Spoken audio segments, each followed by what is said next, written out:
नमस्कार दोस्तों, फेफड़ा हमारे शरीर का महत्वपूर्ण अंग है। आज हम जानेंगे कुछ घरेलू उपाय, फेफड़ों में जमा कफ को कैसे बाहर निकालें। जो आज का प्रदूषित वातावरण है, ये हवाएं हैं बड़ी प्रदूषित है, इससे जो हमारे फेफड़े में जाके जमा हो जाती हैं, तो किसकी हम इसकी सफाई करें।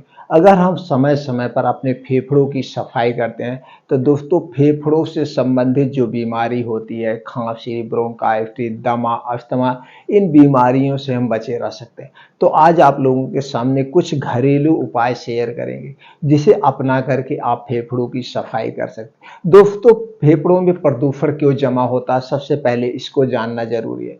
दोस्तों ये फेफड़े से संबंधित जो बीमारी है किससे संबंधित है, इसके लिए आपको अपने शरीर के बारे में जानना होगा। जैसे दोस्तों हमारा शरीर 5 तत्वों से बना है और हमारे शरीर में 3 दोष पाए जाते हैं। 5 तत्व और 3 दोष आपस में दूसरे से जुड़े हुए हैं। तो दोस्तों ये जो आपके शरीर में 3 दोष है, वात दोष, पित्त दोष और कफ दोष, तो दोस्तों उसी से संबंधित एक कफ दोष। एक कफ दोष आपको कब से कब होता है, जब दोस्तों आप बाल्यावस्था में होते हैं। तो बाल्यावस्था यानी जन्म से 14 साल के बीच आपका शरीर कफ प्रवृत्ति में रहता है। तो आप अगर पेरेंट्स हैं, बच्चे तो देख नहीं रहे वीडियो, आप पेरेंट्स हैं, आप वीडियो को देख रहे हैं, तो दोस्तों आपको जागरूक होना होगा। अपने बच्चों को कफ बनाने वाली कोई चीजें ना खिलाएं, क्योंकि आपका बच्चा इस समय कफ प्रवृत्ति में है। हमें आपको ध्यान देना होगा, हमें आपको उसे बचाना होगा। तो कफ बनाने वाली चीजें कौन सी होती हैं, जैसे दोस्तों कोई भी आइसक्रीम आप सूर्य डूबने के बाद अपने बच्चों को कोई भी ठंडी वस्तु मत दे। वैसे हमें बच्चों को आइसक्रीम, कोल्ड ड्रिंक्स या ठंडा पानी नहीं देना चाहिए। अगर ये चीजें आप देंगे तो दोस्तों कफ प्रवृत्ति में बच्चा जाएगा। वैसे बच्चे को ही नहीं, हम आपको भी नहीं खाना चाहिए ठंडी कोई भी चीज दिन बैठने के बाद ना लें। लेकिन आज के समय है, आप देख रहे हैं लोग रात भर पार्टी करते हैं और रात भर कोल्ड ड्रिंक्स पीते हैं, ठंडा पीते हैं, आइसक्रीम खाते हैं, जिसकी वजह से दमा, अस्थमा, तमाम तरह तरह की बीमारियां हो रही, लेकिन तब भी आदमी जागरूक नहीं हो रहा। तो दोस्तों ये सारी चीजें आपको हटाना होगा। ऊपर से और क्या, जैसे बाहर जो प्रदूषण है, आप कम से कम समय में जाने का प्रयास करिए। अगर आपको धूल मिट्टी में ना जाना पड़े तो ना जाइए, इससे थोड़ा सा दूरी बना के रखिए। अगर धूम्रपान, स्मोकिंग कर रहे हैं तो इसको आप त्याग दीजिए। ये जो धूम्रपान आप करते हैं, स्मोकिंग करते हैं, सारे जो है धूल कचड़े सब जाके आपके फेफड़े में जमा होते हैं, जिससे आपको सर्दी, खांसी, जुकाम बना रहता है। तो दोस्तों इससे आपको दूरी बना के रखना होगा। और फेफड़ों की सफाई के लिए कुछ एक योगा है, जिसे हम अनुलोम विलोम कहते हैं, नाड़ी शोधन योगा है।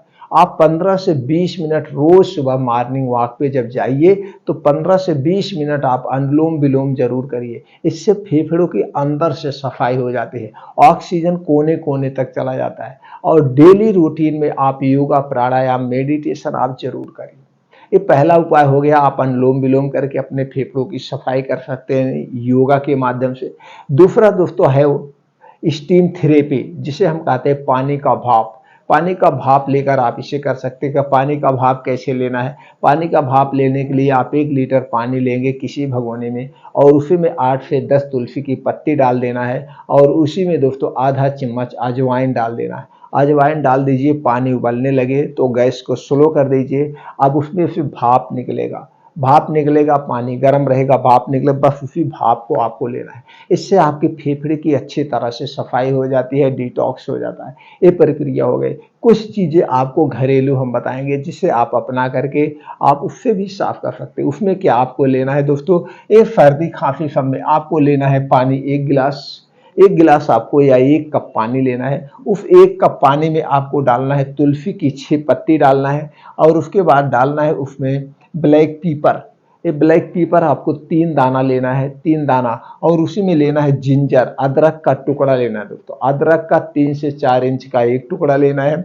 और उसी में पीपल आती है, पीपल का 2 टुकड़ा छोटा वाला डालना है, और उसी में 2 लौंग डाल के, ये सारे लौंग डाल के इसके खून करके आप उसमें डाल दीजिए, बढ़िया से उबाल दीजिए।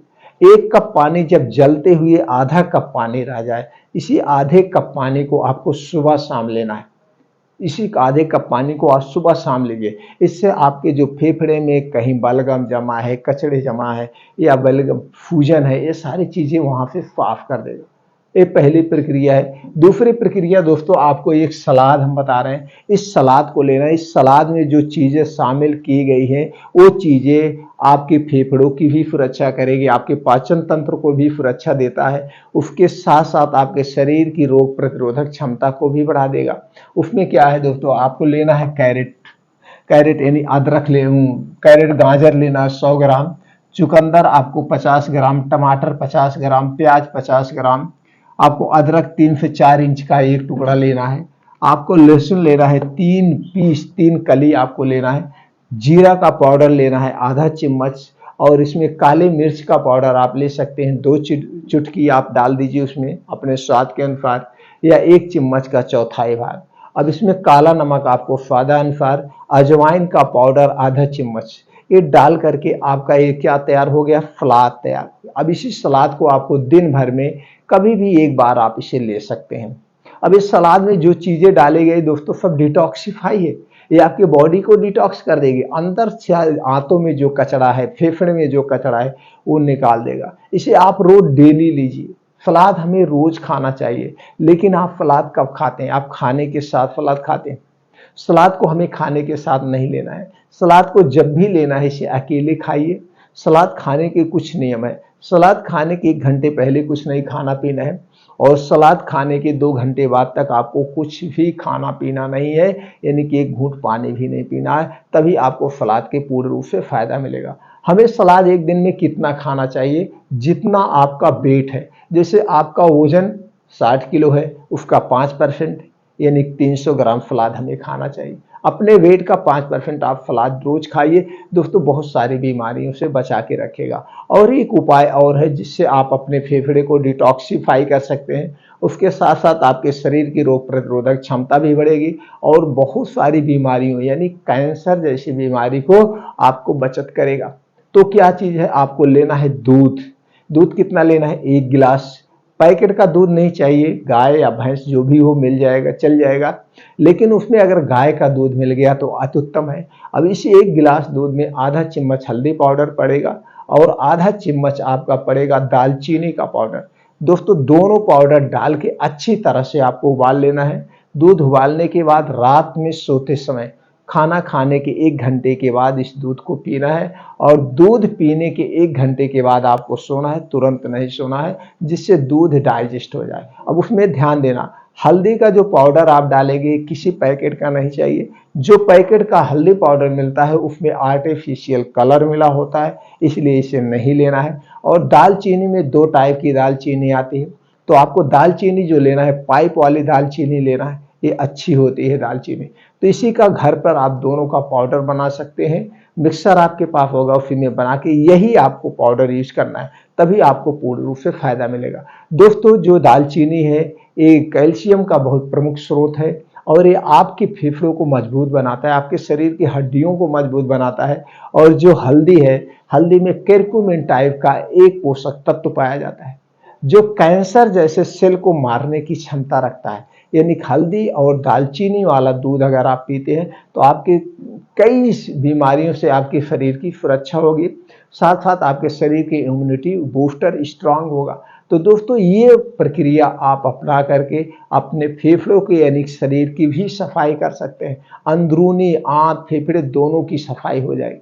तो प्रक्रिया अपनाइए, आपको दोस्तों कई सारी बीमारियों से बचाएगा, जैसे सर्दी, खांसी, दमा, अस्थमा, इन सब बीमारियों से बचाएगा। लेकिन उसके पहले आपको उस कारण को हटा देना है। कोई भी ठंडी पेय पदार्थ नहीं है लेना है, चाहे वो डिब्बा बंद जूस हो, चाहे कोल्ड ड्रिंक्स हो, चाहे ठंडा पानी हो, या फ्रिज में रखा हुआ कोई सामान हो। हमें फ्रिज में रखा हुआ कोई सामान यूज नहीं करना है। फ्रिज में रखा हुआ कोई सामान दोस्तों भारत देश के लिए फ्रिज नहीं है। हम ताजा खाते हैं, सब्जियां ताजी डेली लाते हैं, तो फ्रिज की क्या जरूरत है। पानी हम नॉर्मल पीते हैं, रूम टेम्परेचर का पीते हैं, तो हमें फ्रिज का कोई जरूरत नहीं। फ्रिज में रखी हुई हर एक चीज नुकसानदेह है। तो दोस्तों फ्रिज का रखा हुआ कोई भी सामान मत खाइए, ना तो आप खाइए ना तो अपने बच्चों को खिलाइए। आइसक्रीम ठंडा पेय पदार्थ से उसे दूर रखिए। तो कभी भी आपको ना तो सर्दी खांसी जुकाम नहीं होगा। और ये जो आपके शरीर में 3 दोष पाया जाता है, वात दोष, पित्त दोष और कफ दोष, इससे संबंधित जितनी भी जानकारी आपको मिले उतनी जानकारी आप लीजिए, अपने आप को स्वस्थ बनाइए। हमारे चैनल पर भी इससे संबंधित बहुत सारी जानकारियां मिली हैं, आप उसे अपना सकते हैं।